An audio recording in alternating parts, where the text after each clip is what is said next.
And good day, everybody. I am Connor with Honor. Today is March 18th, 2024. I'm Connor with Honor, local Santa Clarita real estate agent talking about real estate in Southern California.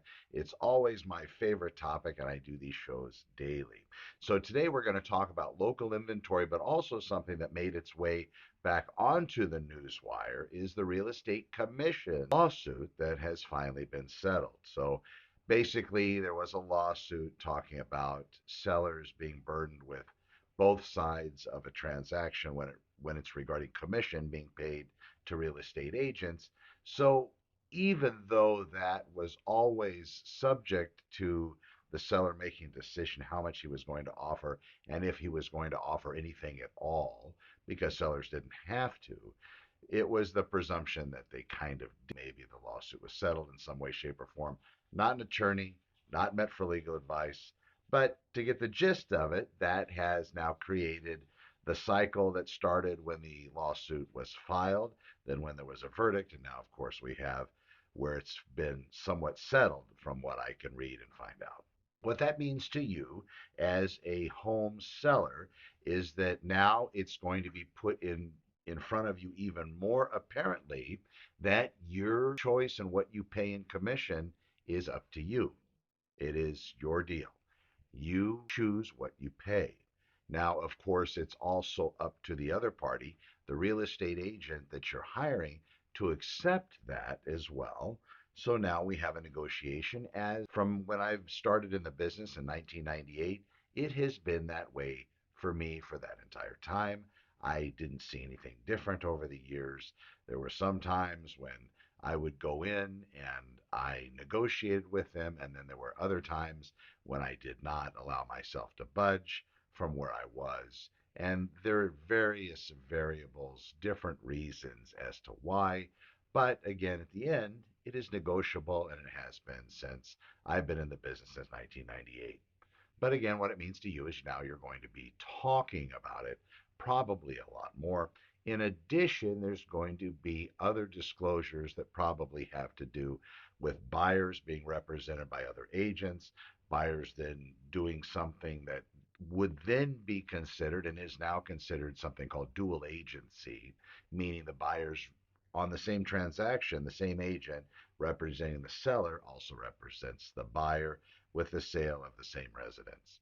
That being the case, that we already have a lot of disclosure and process or in the place with that particular part of the puzzle, but I'm sure there'll be a lot more.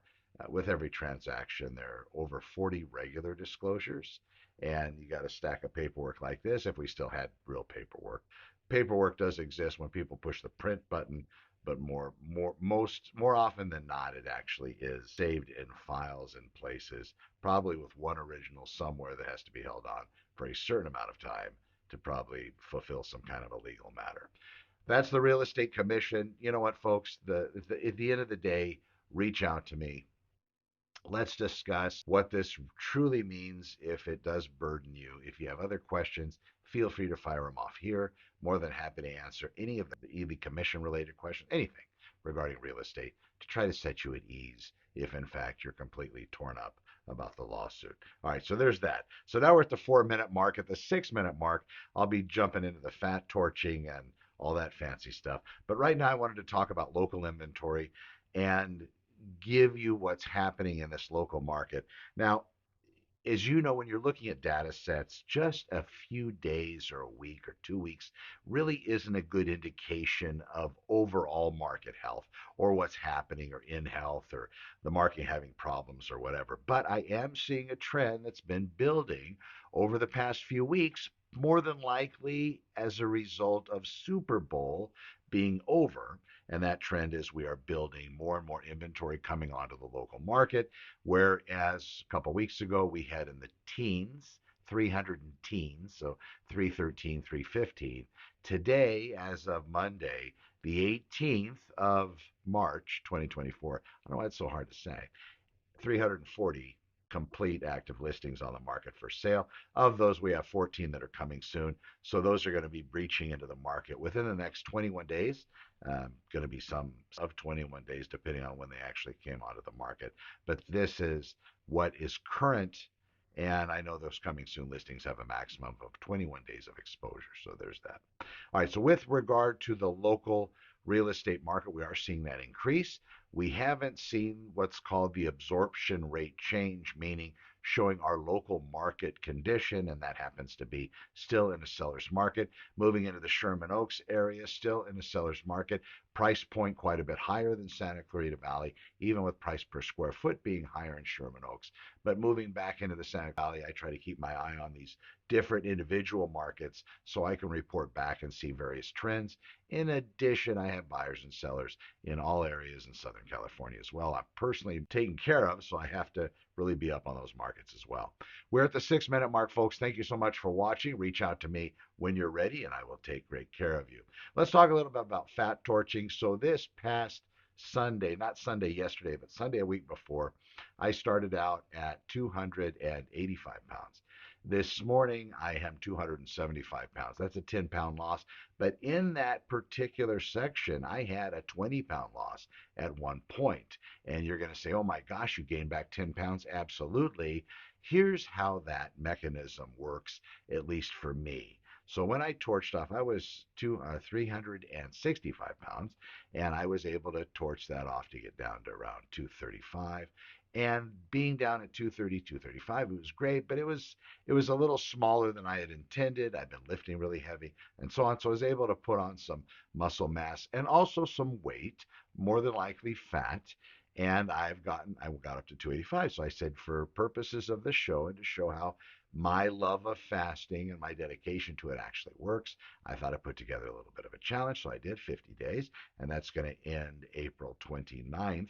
But up until that point, to give you an idea, I came through and now I'm 10 pounds less, and I've been dry since last night. What happened last week is Sunday I started. That was dry for about 42 to 44 hours. I have a video on that. And then moving through from dry, did a couple days of water, and then started to eat after taking it easy, re-injecting myself, not re-injecting, eating protein, just kind of nice and easy.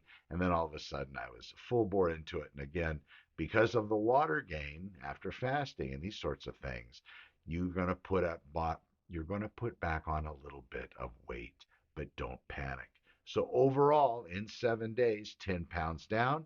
I started water fasting yesterday, and that's 10 pounds of fat, folks. That's 10 pounds of done. I'm not a doctor, medical professional. Before you do anything, embark on any kind of a fasting protocol, make sure you talk to your medical advisors, doctors, physicians, all of those folks. But for me, this works out perfectly.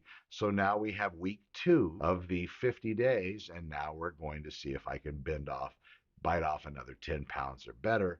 So I'll be dry fasting, doing the same regimen, about 42 to 44 hours depending.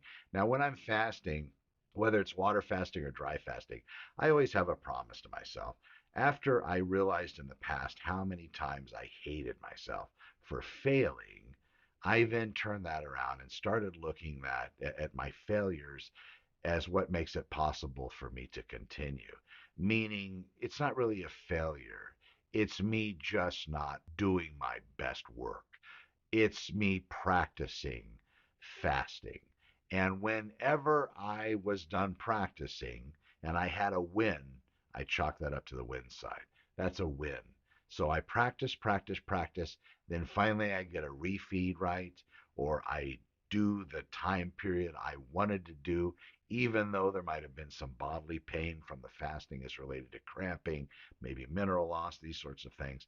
Do all of your research.